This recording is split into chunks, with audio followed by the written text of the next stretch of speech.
Institutions in GME increased 2% than last month, and RC owns 4 times more shares than George. Based on Simply Wallst, I dig through some data and notice some changes. Last month, Institution ownership was 70%, and now there is 2% more than last month. This is chart to show top shareholders, and RC owns right after BlackRock, which is the largest investment company in the world. Beside, George Sherman, who is current CEO, has way lower than RC. Therefore, by looking at this top shareholder data, I believe RC will be soon take over CEO position of GME, and I am looking forward to hear his public announcement. And we see you in the moon, rocket. Web link. Top 25 owners own over 100% of the company. Is this voodoo economics? Yay, sure, the float is covered, sure it is. Just keep in mind that sometimes the ownership will say BlackRock and BlackRock Investment Management, which can throw off the numbers in some reports. Let me correct myself. Official explanation for this, not GME specific, is as follows. Institutional ownership can eventually exceed 100% of float, which means that, in addition to all the available shares, institutions have also bought up all the borrowed shares from short sellers who are betting that the stock will decline.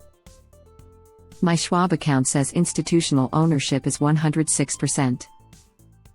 God/science forbid we have too much transparency, it causes confusion for the Joe and Jane apes. Jane still owes me $9. Tell her you get the $9 or she gets the 9 inches. Then go find your wife's boyfriend. Does this tell those a-hole non-believers anything? $GME. Web link. Non-AMP link. I'm a bot. Web link. Good bot. You guys get James? If it looks like so QUEEZE, it must be squeeze. I think the wrinkle brains have proven your statement isn't accurate. BlackRock and BlackRock Investment Management are 2 separate entities, and they each have the reported holdings of GME. Same goes for the multiple Fidelity holdings. Add it all up and don't assume the smaller number here. Yeah, there's BlackRock, the hedge fund, which the asset is owned by the company, and asset managed by BlackRock, which is owned by the ETF holders. Stop being so smart, please, it really gets in the way of what we're trying to do here. Now look that up regarding Apple, should be same, right? Laughing out loud, it's not. I'm not saying anything false or misleading. I'm just saying something that gets missed all the time on this subreddit. Sometimes is not all times. Well, find me some other stock then. In summary, rules do not apply to those that are well connected. They do sometimes, like 2008. In 2008, the well-connected rewrote the rules to their favor. Still, Lehman collapsed, they were well connected. Lehman was the sacrificial lamb to usher in TBTF, where a single person went to jail. Still, Lehman collapsed. SOMETIMES. Find some other stock like that and let me know. Still baffles me, media is saying it's a Reddit retailer frenzy, laughing my butt off. Like maybe from $40 to $60 that crap might have flown. Or $128, but now they've had plenty of time to get it right. I reckon they've given up actually calling it what it is. Reports can lag. When you search ownership, a lot of times the sell order isn't made public for 45-ish days, but people like to post the buy orders pretty immediately. But this is also the stock market, so there also probably are just more shares owned than shares that exist. My definition of accounting: maturation with numbers. I read this as masturbation with numbers. Must have missed that episode of Sesame Street as a kid. Typing on my phone is Pia, and you read as I intended, laughing out loud. Sesame Street, After Dark. 13F is filed quarterly, so if Firm A has sold their shares to Firm Big and Firm Big has subsequently filed their 13F but Firm A hasn't, then those numbers can add up to greater than 100%. I'm pretty sure some people discredited this number when it was posted already. Some owner had already sold off their shares, but source wasn't updated, if I am corrected. I assume that's the case as well. Many of those numbers were last reported on December 31, 2020, but for some reason so many people just refuse to even consider the possibilities that the institutions that last reported increased ownership as of January or February bought those shares from institutions who last reported their ownership half a year ago. Where is DFV on the list? Where does $40 brother-in-law place you? 40 brother-in-law is a drop in the bucket. Huge is closer to us than he is the big boys. Huge owns 102nd most shares. I own 2.05 shares. Where am I ranked? In our hearts, bro. Bro. That was cute, bro. Aw, sad face. A legend. Top of my list. Always mommy's number one. My mommy sat on number one with my 9 shares. I'm right there with you, hold my 9. Here with my 8 shares also. Bronze 4? Don't worry, homie, I'm also bronze 4. Thank you. What about if he exercises those contracts for 50k more shares? Where will he be when he gets his next 50k? Still 102nd, smiley face, rolling eyes face, rocket, rocket. I think he is at like 0.03% ownership. Not bad though. Original poster replies, I think institutions' ownerships are a lot higher than general public, so looks like it doesn't show here. I hate to be that guy, but can you please use institutional ownership, not institution? Original poster replies, haha, I was typing at 4 a.m. so my brain wasn't perfectly functioning well. I was half asleep while typing it. Thanks for being that guy, smiley face, celebratory hands in the air. Sorry. This guy, smiley face. Beep boop bap boop. DFE owns 0.27% of the public float if he exercises his next 50,000 shares, which is very likely the result. DFV has 1/18 of Ryan Cohen. LOL, the shares recall going to be explosive. Who can order shares recall? Only the individual, entity, who owns particular shares can recall them, and only if they are lent out. There is no such thing as single mass recall order. For example, the company cannot recall all shares. Hey, so all of us who own the shares could recall at the same time. Please go on. You have my attention. There's nothing more to say about it. When they announce that there's going to be a vote on this or that, call your fucking broker and tell them you want to make sure you get a vote. You shouldn't be lending them out. What if we all lent them out purposefully, then mass recalled them at the same time? Big brain plays. I think that would be called manipulation. Also, investors shouldn't be looking to team up for anything. Market manipulation be strictly avoided. Shares get recalled when there are some corporate actions like a special dividend. No, they are not. 100% false. The two things have nothing to do with each other. If a dividend is declared, special or not, short sellers are required to pay the person they borrowed the shares from, but the borrowed shares do not get recalled. Also, why does a company recall shares in general? What is the economics behind it? Google search was not as helpful. It's about ensuring that when it comes time to vote on company decisions, there are no fake votes, shares. There are a fixed number of shares and anyone holding those shares gets to vote. If your shares were lent out to a short seller, then you don't get to vote. Serious question, let's say I bought 25,000 shares that were all sold short.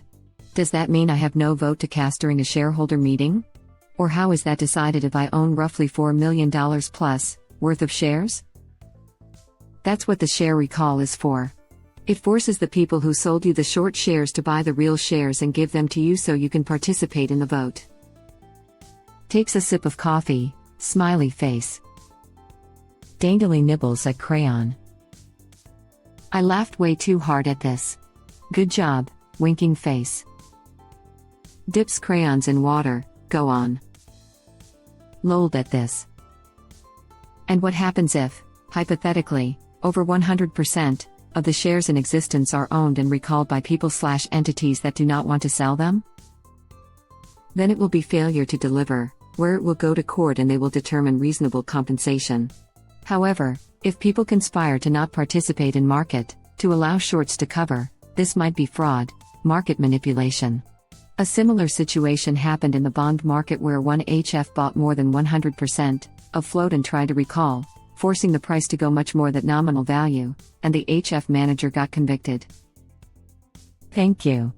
This is the scenario I was wondering about, and I hadn't seen it explained yet. All of that makes sense. Eventually there's a price where people will sell. If you think institutional owners don't have a price they're happy with, you'd be wrong. That's why realistically it won't be 100k a share. At some number, institutions that hold shares are willing to sell. If you think institutional owners don't have a price they're happy with, you'd be wrong. I've been trying for a few days to get a discussion on what you're touching upon here. Do you have any thoughts on what that might be? Or just musing like the rest of us? Either we own the float or we don't. If we do, we don't care when institutions exit. But if we don't, then we need to know what their goals are. A modest sum but not enough to introduce systemic instability? Well, where the hell is that, haha? $5,000? $10,000? Yeah, but I think retail also has over 100%. If the DD is correct and SI is 300+%, which I think is a conservative estimate, even assuming that every single institution will sell every single share, shorts will still have to buy retail shares to cover. Just my thoughts. I'm pretty retarded. Edited to emphasize this is just my opinion. I understand that in actuality people are going to have a price they're willing to sell at. That's why I specified that this was a hypothetical question. Thank you for not answering my question and for the downvote. Yes, if your shares were lent out then you don't get to vote that shares, the person who bought your shares, from the short seller, gets to vote them. Shares can be borrowed, sold short, borrowed again, sold short again, etc. So a single share could be owned by several people but only the final owner of record gets to vote. Not for long. DTCC rule change incoming so that the share stays with original owner until transaction is fully complete and short is covered. Borrows/options can't be used to reset FTDs, or as collateral. Archegos really scared someone, methinks. If everyone who ever bought shares of any stock refuses to allow them to be lent out, would short selling end immediately? Why isn't this the default practice for any buyer? What do I stand to gain by allowing my shares to be lent out? THX. You get paid the interest to lend out the shares, which is incredibly useful for large asset managers that run index funds. They are required to hold every company in the index so their point of view on their holdings is neutral. Lending those out means more money. Take SPY, for example, $360 billion market cap. Loan out 10%, of that at 2%, and that's an extra $720 million per year for basically doing nothing. Gotcha, thumbs up. Not to piss on the parade, but I was reading independently shares and voting. There can never be a truly accurate share count, and therefore vote in the law should be but is not yet changed. It's like everything going on is about voting lately. I hope they schedule a special meeting so the vote can be sooner rather than later. I would love to vote to get a $1 dividend. 4/16 is soonest. Must be within 60 days of shareholder meeting, which is June 11th or 12th. Dividends decrease stock price. We don't want that. Dividends have to be paid by people holding short positions, which encourages them to cover, which raises the price. Most decreases associated with dividends are proportional to the dividend itself. Dividends also have to be paid by the company itself for all of the outstanding shares. GME doesn't have money to throw away. This would not be good for the company. Dividends take money out of the short sellers. We do want that. Dividend tendies. Buy the dip forehead. Print more tendies. All else equal, yes. We saw what the dividend did for RKT though. Didn't hold those gains but they shot up $45 overnight. This alone will be explosive. Also to help rein in the volatility.